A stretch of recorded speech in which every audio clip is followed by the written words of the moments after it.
Band's members, history has often a way of repeating itself.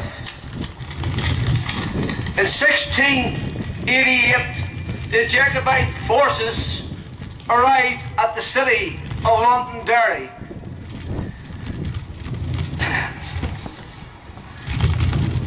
They marched upon the walls and the gates were closed on the 7th of December. 13 young cubs, or young boys, young teenage lads, stepped forward while their leaders discussed what they should do. Those 13 men made a statement and they spoke for their leadership, and the leadership had to follow suit. And this evening, the people of Ulster, the grassroots Protestants, have spoke, and we will not accept the protocol. We are not going to bow the knee to Rome. We are going to stand for our British heritage.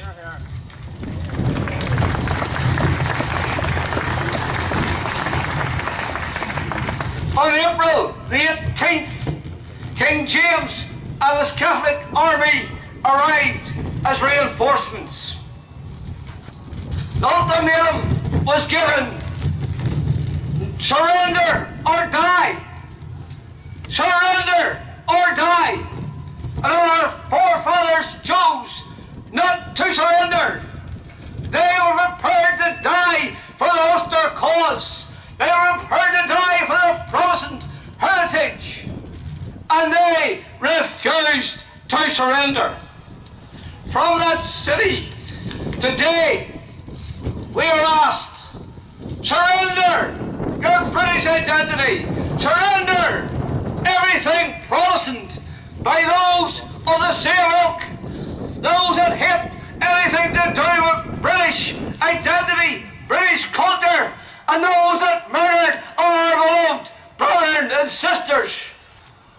This evening I want to say clear and plain, our forefathers had a spirit, united, and I plead with you this evening from the steps of Brownlow House, unite, let us stand and defend our cause. We are told the protocol is here to stay. You must accept it. You must surrender your cause, your belief, your Protestant heritage. Well, bad news for them. The blood of our forefathers still flows in the veins of the Ulster Protestants today. And we will fight. We will defend our union. We will defend our heritage.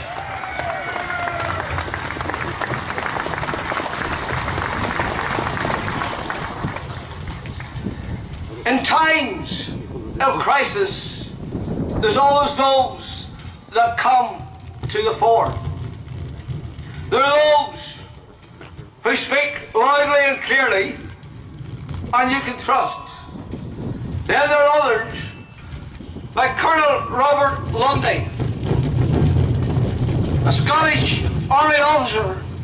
He was governor of this city in 1688, and he wanted to surrender to the Catholic King James and his bloodthirsty army. He was prepared for his people to surrender and be slaughtered by them. 1614, the Ulster Protestants 7 miles from this town was driven into the River Bann and some men, women and children, and they're the same ilk, the same blood that's standing near me today, and we are not having it. Today, in 2022, there's another Lundy came to the fore, and I must mention him this evening. I have no alternative, and that is Doug Beattie.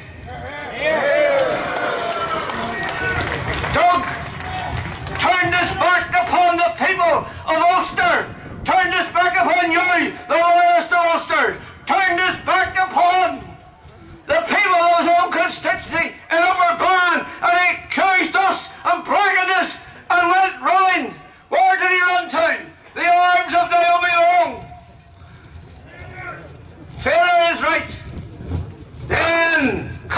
good comes clapped him on the back. And the IRA, Army Council, and his Sinn Féin representatives applauded him as he deserted you, the Protestant people of Ulster. I say to Doug, we will not forget your desertion. We will not forget how you have betrayed the faith and the trust of the Ulster people.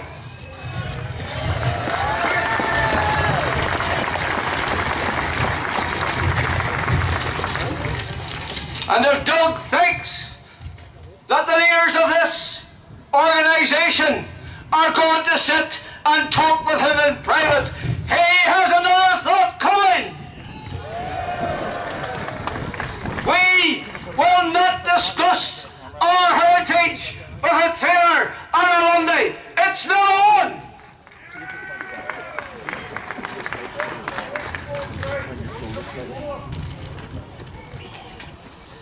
In 1689, King James arrived at the city with reinforcements.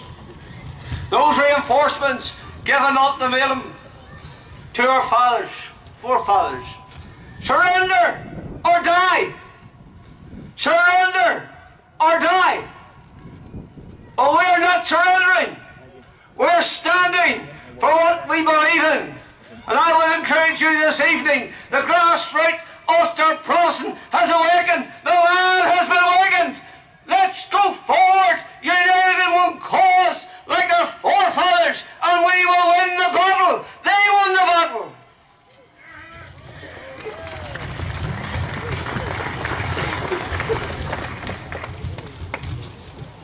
Could I say, from the steps of this house this evening, there was a cry came from that city. That cry came clear and plain, directed at the forces outside the walls. And that cry was, no surrender. No, we're not surrendering to the forces of James. And this evening, from the steps of Brownlow House, I say to you this evening, another cry goes out to these men behind me. Unite! Unite! The protocol must go! Lock, stock and barrel!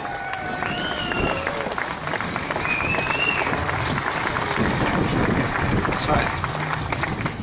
We will not accept any halfway house. We're not in the tune for negotiations. Negotiation brings compromise, and we are not compromising. We have had enough of our appeasement. We say stand, and stand we will. I say this evening to you, you must consider where we go from here. We have an alternative, and that is to surrender and give up. That's not an alternative for me. That's not an alternative for the people I see standing here this evening. Let us come together and unite. Could I say, from the steps of this wonderful historic building, the Poots borders must go. They must be dismantled.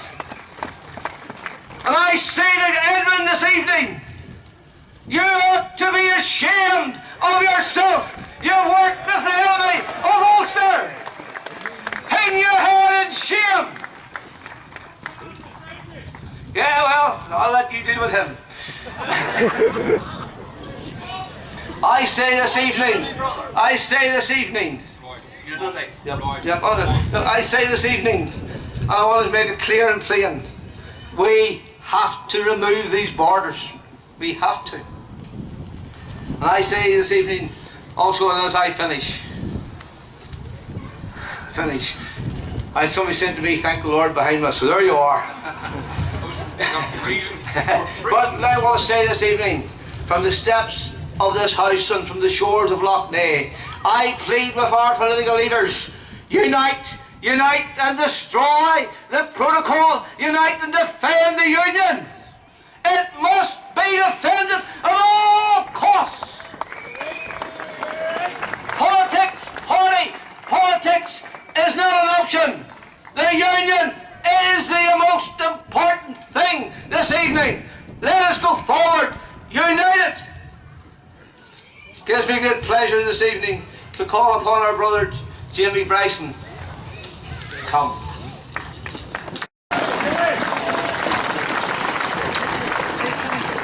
Well, good evening, and thank you for the warm welcome. And it's fantastic to see so many people here tonight on such a cold evening. On Ulster Day in 2021, a solemn pledge of unalterable opposition to the Union subjugating protocol was signed by the leaders of all Unionist parties. And I am proud to share this platform tonight with Sir Geoffrey Donaldson and Jim Allister. And it's also excellent to see such a great representation from the PUP on the parade, who also signed the declaration. And for those who aren't here and who should be here because they strayed from the Unionist family, it is my sincere hope that one day they will return to the Unionist family and stand with us. The two men tonight on the platform behind me have been clear, and I hope will again be clear in their contribution tonight, that there will not be and there cannot be power sharing in Northern Ireland until the Union subjugating protocol is removed and the principle of consent operates to safeguard the Union. And I would say to you all here tonight, whatever of the policy differences you may have between the parties, on the protocol, as we stand now, the DUP, the TUV and the PUP have stood firm behind their pledge of unalterable opposition to the protocol, and they have been backed and they continue to be backed by grassroots unionism and loyalism and the loyal institutions. So tonight we stand here proud and defiant as a union of unionists. Our cause has only one objective, and that is the defence of the Union. And you see, friends, one of the criticisms from those who have crossed the picket line manned by this Union of Unionists is that these protests have turned against the Belfast Agreement. Well, to those people I say this: no self-respecting unionist should or could continue to support that agreement, which always was, but has been exposed as a fraud and a deceit. The Belfast Agreement put unionism on a one-way path to destruction, but those who championed it told us we need not worry, because they had secured a principle of consent to ensure there would be no change to our constitutional status. They claimed this was a guaranteed and solid protection guarding the Union. In short, you couldn't change anything until you changed the last thing, namely the final formal handover of sovereignty. But actually, we now find out when it comes to the Union, you can change everything but the last thing. You can dismember this Union piece by piece, and worst of all, you can do it by destroying it from its very foundation. And the foundation of the Union is, as David Trimble said in 1998, the act of union is the Union. But the apparent principle of consent, that deceit, that deception, the Union subjugating protocol exposed it, because the protocol dismantled the act of union, and assisted by the findings of the Court of Appeal, which found that the Union had been subjugated. Our precious Union that people fought and died to defend, subjugated beneath this evil protocol. And that placed the Union, friends, into quicksand. And when you stand in quicksand, you don't drown immediately, but if you don't get out, you will. And it follows, if we do not get the Union out of the quicksand, namely this devil's pit known as the protocol, then the Union, and us with it, will not only be subjugated, but we will be fatally submerged. So Jim Allister is right when he says, If we do not kill the protocol will kill the union.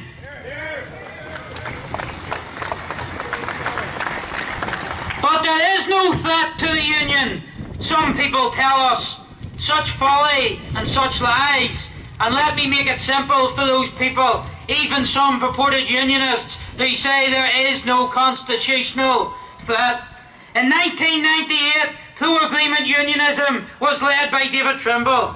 He said clearly and without equivocation, the sole basis for the Belfast Agreement was the principle of consent, which protected against constitutional change.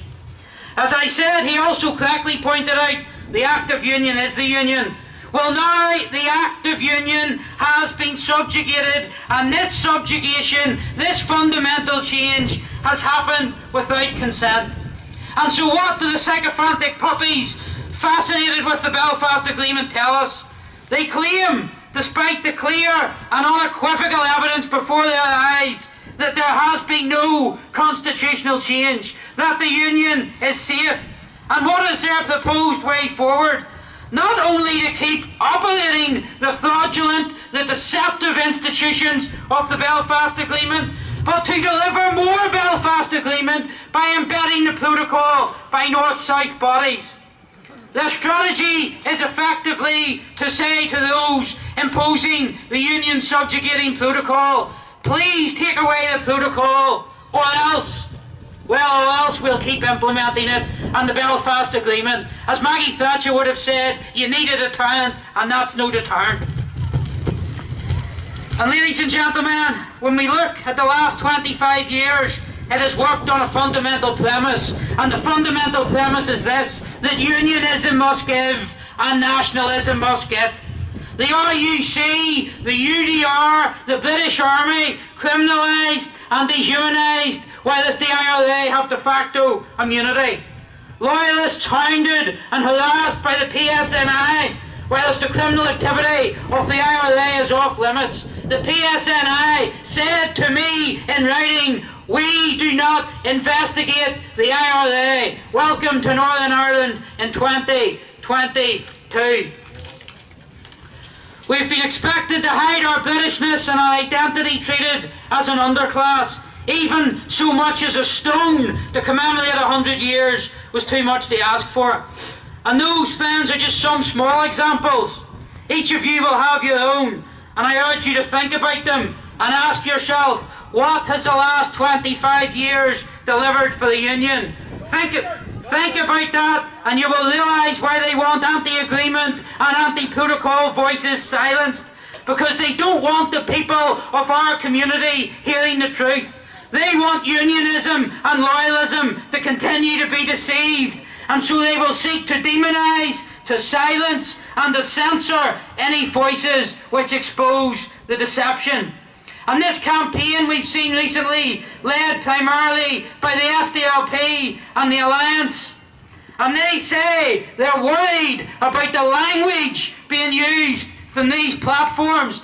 Well, let me tell you, SDLP, you weren't too worried about the language when Claire Hanna was threatening civil disobedience at a very minimum when it came to the protocol.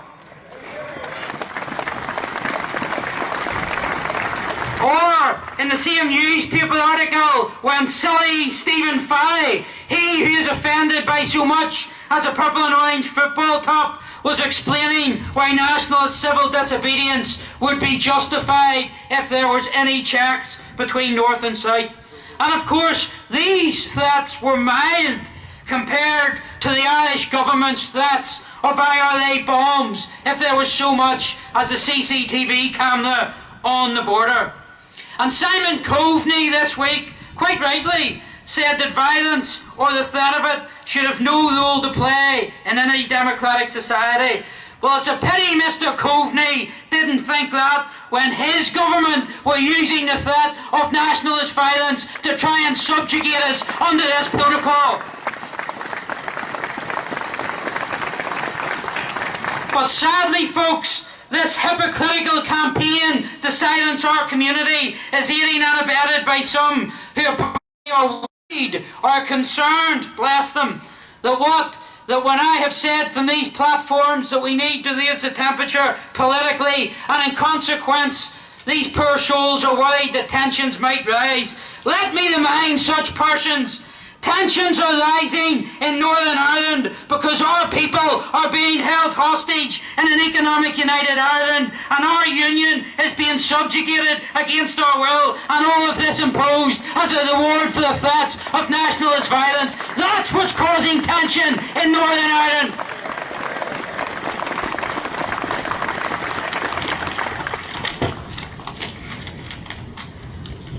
And in Ukraine, folks, is it the decent people defending their homeland who are raising tensions, or is it the foreign entity seeking to subjugate them? So let me say this very clearly, given some of the commentary over the past couple of weeks. I stand over every single word I have said from platforms during this protest campaign. If some hope, and as some suggested, that we should moderate or tone down the contributions, then they are going to be very sadly disappointed.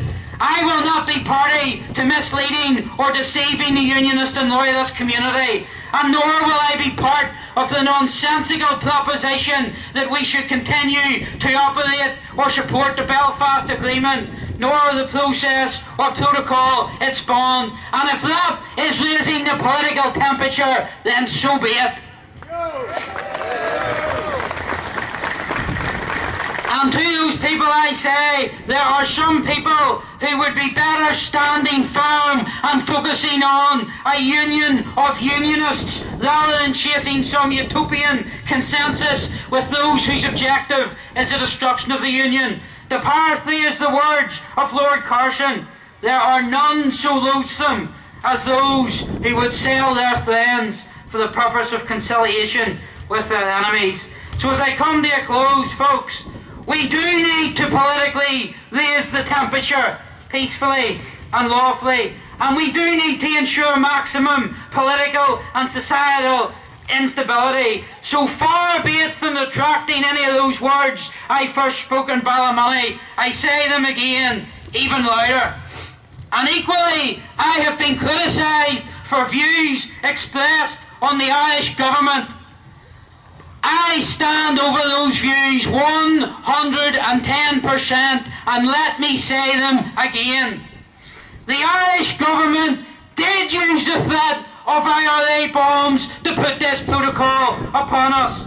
The Irish government are meddling aggressors, and politically, from a unionist point of view, they should keep their covetous nose out of the internal affairs of Northern Ireland, and they are neither wanted nor welcome in this part of the United Kingdom. And you can take that back to Dublin, Simon Coveney. And people should peacefully protest the Irish government's increasingly aggressive efforts to copper fasten the subjugation of our community. So if people want to lower the temperature, there's a very simple way to do that. Number one, dismantle the union subjugating, violence rewarding, pro-nationalist protocol. And number two, restore the principle of consent. Put simply, cut down the double-knotted noose around the neck of the union. So finally, my friends, let the word go out from Lurgan tonight. We have had enough.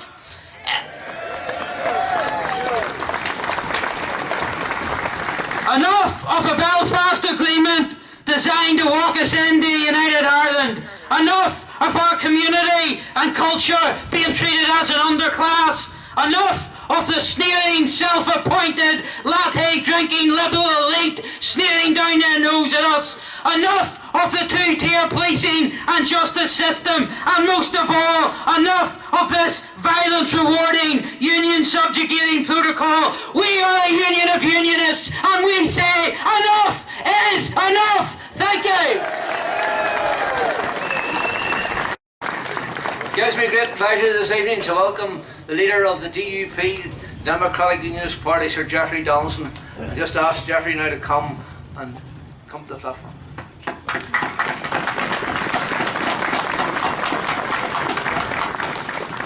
Mr. Chairman and fellow platform party, thank you to all of you for coming out on what is a very cold evening to support our cause. And what is our cause? Our cause is the Union. Our cause is unity in defending the Union. Our cause is peaceful and lawful, and our cause is designed to remove the impediments and those barriers that have been put between us and the rest of the United Kingdom. And our demand is simple: we want full and equal citizenship within our own country, something that has been denied to us by this protocol. Article 6 of the Act of Union is very clear, because the Union is not just a political union, it is an economic union. And Article 6 provides for every citizen in Northern Ireland to have the right to trade freely within our own country. And yet that right has been taken from us. And therefore it is essential that we stand together and make clear to the government that until the protocol is removed, we will not see a functioning executive at Stormont, because democracy must prevail. And we are very clear about that. I want to see a stable Northern Ireland. I want to see a Northern Ireland that works for everyone. But it has to be a Northern Ireland that respects the right of our people to full citizenship within their own country. And that is being denied to us. I agree with the sentiments that have been expressed about the need for that unity. And I echo what has been said. Last September, the leaders of the 4 unionist parties signed a joint declaration in encapsulating our opposition, our combined opposition to the protocol. And I hope, as has been said, that all unionist parties will stand together on this. And I would appeal to those who have determined not to be part of this campaign to come back and join us and stand together shoulder to shoulder, peacefully and lawfully, to demand our rights as British citizens together. And I want to see that happen, because I believe it is in that unity that we find our strength. It is not that we want to have something more than other citizens in Northern Ireland. It is not that we want for ourselves anything that we would not have for anyone else. What we demand is simply our rights, our democratic rights. And it is not democratic to have laws imposed on Northern Ireland by the European Union over which we have no say and no accountability. That is not democracy, and it should be rejected. The pastor from America reminded us that at the heart of American democracy was their demand that there should be no taxation without representation. And yet in Northern Ireland, part of the United Kingdom today, we have taxation, VAT rules that are imposed by Brussels, and we have no say. So we have taxation without representation. And if it's wrong for America, it's wrong for Northern Ireland, and we want our rights too.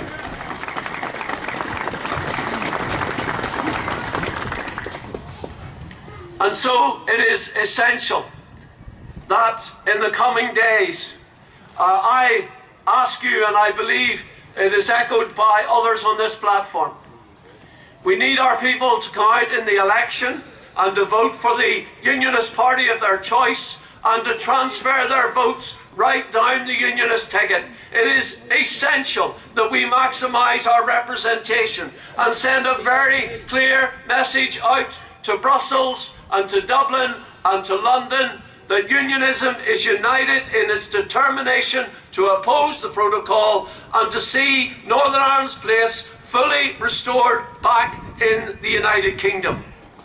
That is a very simple and clear objective. The Prime Minister told us that Brexit was about taking back control. And yet he has given away control of part of the United Kingdom to the European Union. And that cannot stand. And if the Prime Minister believes in the Union, as he says he does, then he must introduce legislation in Parliament to restore Article 6 of the Act of Union and Northern Ireland's place within the United Kingdom. Nothing less will do.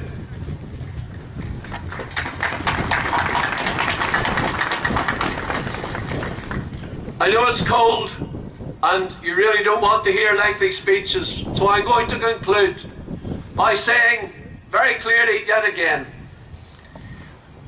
these protests are peaceful and lawful, and it is right that people have the opportunity to exercise their viewpoint, to state their opinion, and to stand together. And those who condemn our right to protest, are wrong. We have the right to protest. We have the right to protest something that fundamentally undermines our rights as citizens of the United Kingdom. And we do protest that. But we want to see democracy working. We want to hear and know that our voice is being heard, that it's being understood, that as we stand together tonight, united in our determination to see the protocol removed, to see Northern Ireland's place within the United Kingdom restored, we do so on the basis of our unity, for our unity is our strength. Thank you. It gives me great pleasure this evening to welcome the leader of the TUV, Jim Allister, and I just asked him to come now. I know he's cold. He's going to complain about the cold, but maybe I'll warm him up. Give him a warm welcome, please. Yeah!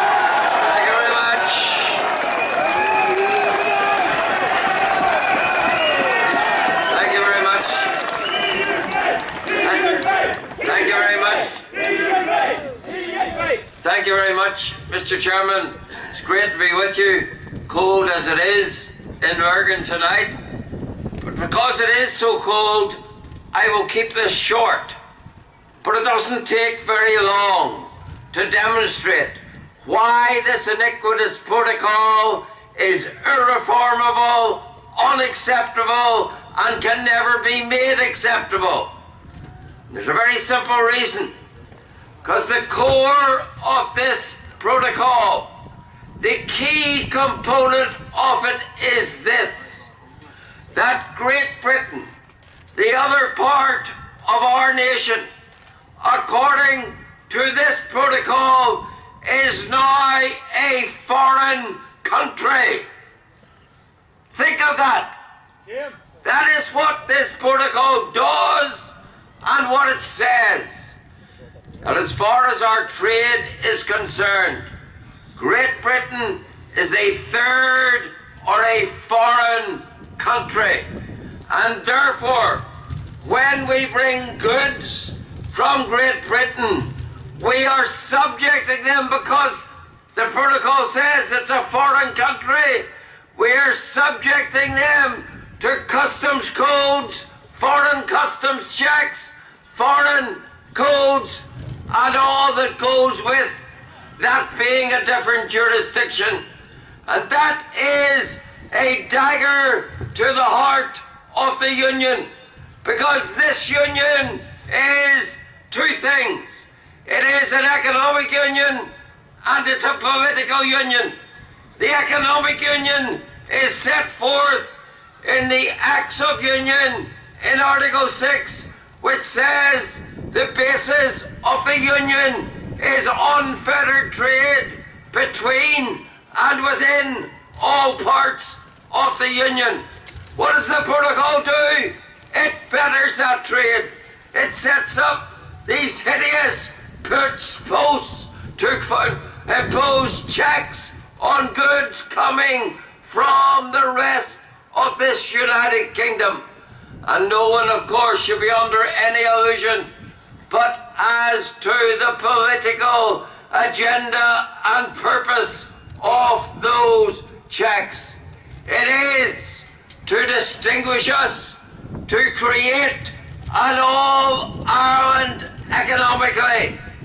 If you say that when you move from GB to Northern Ireland, you're moving from one sovereign jurisdiction to the EU's jurisdiction, and that you're moving from Britain to the island of Ireland, which economically is to be treated as one, then it is quite clear that the purpose of this protocol is to build and create an economic all-Ireland.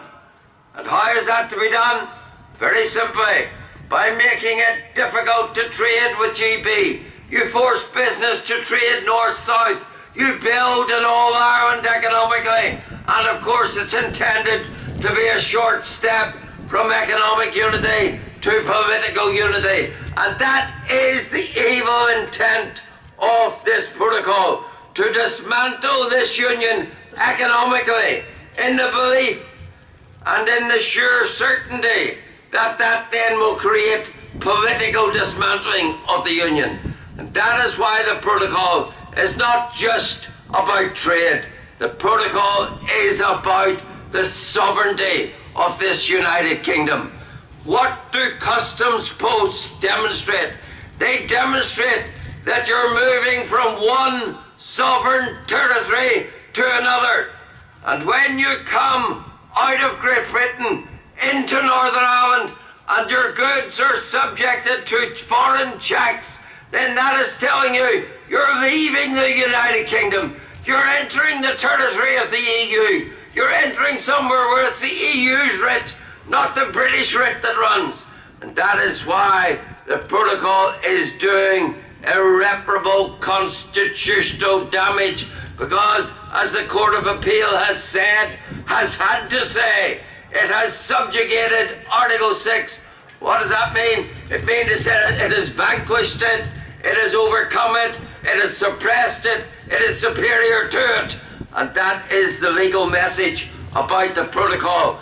Think of it, that it is now legally superior to the very basis of this union, the Acts of Union. And I have to say this to you tonight.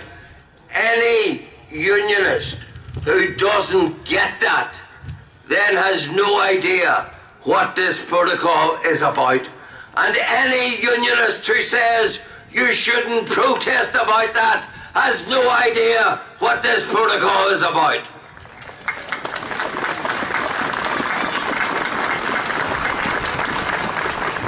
And I'm delighted to be with you here tonight to protest the iniquity of this protocol.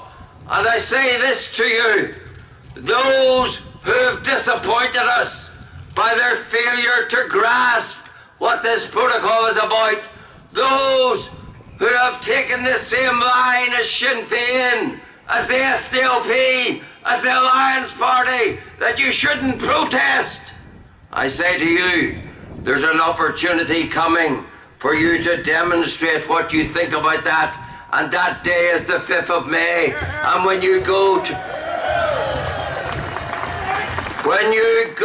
to make your preferences on the 5th of May, you reflect what you think of those who've told you you shouldn't be here, you shouldn't be protesting. We'll fix the protocol by jaw. Oh no, they won't. That of course is music to the ears of the rigorous implementers.